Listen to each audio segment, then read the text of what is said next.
Hello friends, ಇವತ್ತು ನೆನ್ನೆ ಮಾಡಿರೋ ವಿಡಿಯೋನೇ ರಿಪೀಟ್ ಮಾಡ್ತಾ ಇದ್ದೀನಿ. ನೆನ್ನೆ ಮಾಡಿರೋದು ಫೋನ್ ಹ್ಯಾಕ್ ಆಗಿತ್ತು, ಸೊ ಅರ್ಧ ವಿಡಿಯೋ ಪೋಸ್ಟ್ ಆಗಿದೆ. ಆರ್ಟಿಕಲ್ಸ್ ಅನ್ನೋದು ತುಂಬ ಇಂಪಾರ್ಟೆಂಟು. ಯಾವುದೇ ಕ್ಲಾಸ್ ಆಗಲಿ, 10th ಸ್ಟ್ಯಾಂಡರ್ಡ್ ಆಗಲಿ, PUC, SDA, FDA, ಇನ್ನು ಎಷ್ಟೊಂದು ಎಕ್ಸಾಮ್ಸ್ಗೆ ಹೆಲ್ಪ್ ಆಗುತ್ತೆ. ಇದು ಫುಲ್ ಡೀಟೇಲ್ ಎಕ್ಸ್ಪ್ಲನೇಷನ್. ಇದು ಫುಲ್ಲು ಈ ವಿಡಿಯೋ ನೋಡಿದ್ರೆ ನಿಮ್ಗೆ ಅರ್ಥ ಆಗುತ್ತೆ. 10th ಇದಕ್ಕೆ ಅಂತ 1 ಮಾರ್ಕ್ಸ್ ಕ್ವಶನ್ ಇರುತ್ತೆ. 1 ಮಾರ್ಕ್ಸ್ ನೀವು ಪಡಿಬೋದು ಈ ವಿಡಿಯೋ ನೋಡೋದ್ರಿಂದ. ಇನ್ನು ಫಸ್ಟ್ PUನಲ್ಲೂ ಅಷ್ಟೇ 1 ಮಾರ್ಕ್ ಪಕ್ಕ ಇದ್ದೇ ಇರುತ್ತೆ. ಸೊ ವಿಡಿಯೋ ನೋಡಿ ಸ್ಟಾರ್ಟ್ ಮಾಡ್ತಾಯಿದ್ದೀನಿ. ಫಸ್ಟ್, ಆರ್ಟಿಕಲ್ಸಲ್ಲಿ 2 ಟೈಪ್ಸ್ ಇದೆ, ಇಂಡೆಫಿನೈಟ್ ಆರ್ಟಿಕಲ್ ಆ್ಯಂಡ್ ಡೆಫಿನೈಟ್ ಆರ್ಟಿಕಲ್ ಅಂತ. ಇದು ನಿಮಗೆಲ್ಲರಿಗೂ ಗೊತ್ತಿದೆ.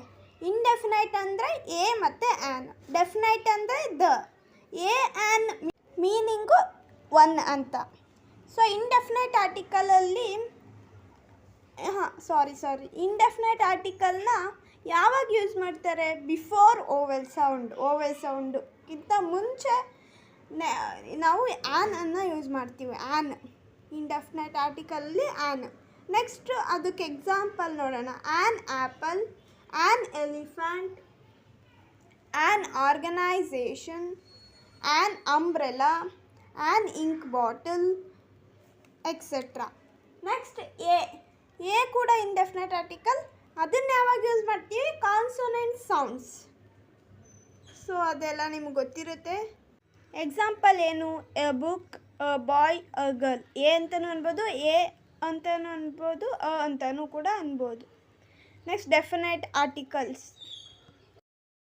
It is used when referring to particular ಆಗಿ ಇದನ್ನೇ ಅಂತ ಹೇಳೋದಕ್ಕೋಸ್ಕರ ದ ಯೂಸ್ ಮಾಡ್ತಾರೆ. ನೆಕ್ಸ್ಟ್, ಎಲ್ಲೆಲ್ಲಿ ದ ಯೂಸ್ ಮಾಡ್ತಾರೆ? ರೂಲ್ಸ್ ಆಫ್ ದ ಎಲ್ಲೆಲ್ಲಿ ಯೂಸ್ ಮಾಡ್ತಾರೆ? Superlative degree of adjective. Example, the brightest star, the most interesting story, etcetera ಅಂತ ಇದೆ. Bright, brighter, brightest. ಬ್ರೈಟ್ ಅಂದರೆ positive degree, brighter comparative degree, brightest superlative degree. So superlative ಡಿಗ್ರಿಯಲ್ಲಿ most ಅಂತ ಬರುತ್ತೆ ಒಂದೊಂದು ಸಲ. ಮೋರ್ ಅಂದರೆ ಕಂಪ್ಯಾರಿಟಿವ್ ಡಿಗ್ರಿ. ಇದು ಗೊತ್ತಿದೆ. ನೆಕ್ಸ್ಟ್, ಸೆಕೆಂಡ್ ರೂಲ್ಸ್ ಏನು? The nouns they are unique or one of their kind. Example, the universe, the moon, the sky, the earth, the sun. ಇದೆಲ್ಲ ಯೂನೀಕ್ ಅಂತ ಹೇಳ್ಬೋದಲ್ವಾ? ಸೊ ಇಂಥದಕ್ಕೆಲ್ಲ ದ ಯೂಸ್ ಮಾಡ್ತೀವಿ. Next, third rules. Countries name with a common name. States, republic, kingdom. Okay. Example, the United Kingdom, the Republic of Ireland.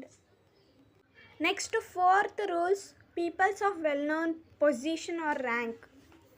ಇದು ನಿಮಗೆ already ಗೊತ್ತಿರುತ್ತೆ, ಆದರೂ ಹೇಳ್ತೀನಿ. Example, the president, the chief minister, the prime minister, etcetera. Next, fifth rules, names of musical instruments. Musical instrument ನಿಮಗೂ ಗೊತ್ತಿರುತ್ತೆ. Tabla, piano, ಈ ಥರ ಎಲ್ಲ ಹೇಳ್ಬಾರ್ದು. ದ ತಬಲಾ, ದ ಪಿಯಾನೋ ಅಂತ ಹೇಳಬೇಕು. Next rules, name of country which are plural ನೇಮ್ಸ್ನ the ಅಂತ ಯೂಸ್ ಮಾಡ್ತೀವಿ. Example, Philippines, Netherland, Andaman and Nicobar island, etcetera.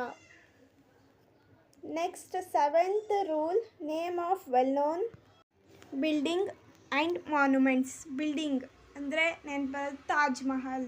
Example, the Taj Mahal, the Qutub Minar, the parliament, the White House, the Hawa Mahal, etcetera. Next, 8th rules, names of rivers, seas, oceans. Example, Sutlej river, the Sutlej, the Arabian Sea, the Indian Ocean, the Pacific Ocean, etc. Next, 9th rules, names of mountain ranges. Example, Himalayas, the Rocky Mountains, and the Aravali Hills, etc. Next ರೂಲ್ಸಿಗೆ ಹೋಗೋಣ. Names of news paper. Example the Times of India, the Telegraph. ಇನ್ನು examples ಇದೆ, ನೀವು ನೋಡ್ಬೋದು. Names of families. Example the Mauryas, the Chauhans, the Murthys etcetera. Next ಇಲ್ಲಿ ನಾವು use ಮಾಡದೇ ಇರೋವಂಥ ಸಿಚುವೇಶನ್ ಯಾವ್ದ್ಯಾವುದು ಅಂತ ಹೇಳಿದ್ದಾರೆ, ಎಲ್ಲೆಲ್ಲಿ ಯೂಸ್ ಮಾಡಬಾರ್ದು ಅಂತ. Heading we normally do not use the before proper nouns like ಅಂತ ಕೊಟ್ಟಿದ್ದಾರೆ. Individual names of people, countries, continents, cities, states, days, languages, months, season, subjects, sports, festivals. ಇದೆಲ್ಲದಕ್ಕೂ ದ ಯೂಸ್ ಮಾಡೋ ಅವಶ್ಯಕತೆ ಇಲ್ಲ. ಈಗ ಲ್ಯಾಂಗ್ವೇಜ್ ದ ಕನ್ನಡ ಅಂತ ಹೇಳೋಕ್ಕಾಗಲ್ಲ, ಮಂತ್ಸ್ ದ ಫೆಬ್ರವರಿ ಅಂತ ಹೇಳೋಕ್ಕಾಗುತ್ತಾ? ಆಗೋದೇ ಇಲ್ಲ. ಹಾಗೆ ದ ಸಂಡೇ ಅಂತ ಹೇಳೋಕ್ಕಾಗಲ್ಲ, ದ ಬೆಂಗಳೂರು ಅಂತಲೂ ಹೇಳೋಕ್ಕಾಗಲ್ಲ. ಸೊ ಅದು ಯೂಸ್ ಮಾಡೋಂಗಿಲ್ಲ. ಇಲ್ಲಿ ಇನ್ನೂ ಒಂದು ಕೊಟ್ಟಿದ್ದಾರೆ, zeros articles are used in following situation ಅಂತ. ಎ ಆ್ಯಂಡ್ ದ ಯಾವುದು ಯೂಸ್ ಆಗಲ್ಲ. ಯಾವುದರಲ್ಲಿ? Games and sports, meals, languages, names, days of weeks and months. Abstract noun. Abstract noun ಅಂದರೆ ಗೊತ್ತಲ್ವಾ? ಗೋಲ್ಡ್, ಸಿಲ್ವರ್, ಇದೆಲ್ಲ ಅಬ್ಸ್ಟ್ರಾಕ್ಟ್ ನೌನ್ಗೆ examples. So next last point ಅನ್ಬೋದು, and very important point ಅನ್ಬೋದು. ಈಗ ಅಬ್ರಿವೇಷನ್ಸ್ ಕೊಟ್ಟಿರ್ತಾರೆ, ಇದು ಕನ್ಫ್ಯೂಸ್ ಮಾಡೋದಕ್ಕೆ ಅಂತ ಅಬ್ರಿವೇಷನ್ಸ್ ಕೊಟ್ಟಿರ್ತಾರೆ. ಎಲ್ಲ ಎಕ್ಸಾಮಲ್ಲೂ ಅಂತ ಹೇಳೋಕ್ಕಲ್ಲ, ಯಾವುದಾದ್ರೂ ಫಾರ್ ಎಕ್ಸಾಂಪಲ್ PU ಅಲ್ಲಿ ಕೊಡ್ಬೋದು, SDA FD ಅಲ್ಲೂ ಕೊಡ್ಬೋದು. ಆವಾಗ ನೀವೇನಂತ ಬರಿಬೇಕು? ಆ್ಯನ್ ಅಂತ ಬರಿಬೇಕು. ಯಾವ್ಯಾವುದರಲ್ಲಿ? ಎಮ್ ಫಸ್ಟ್ ಲೆಟರ್ನ ನೋಡಬೇಕು. ಫಸ್ಟ್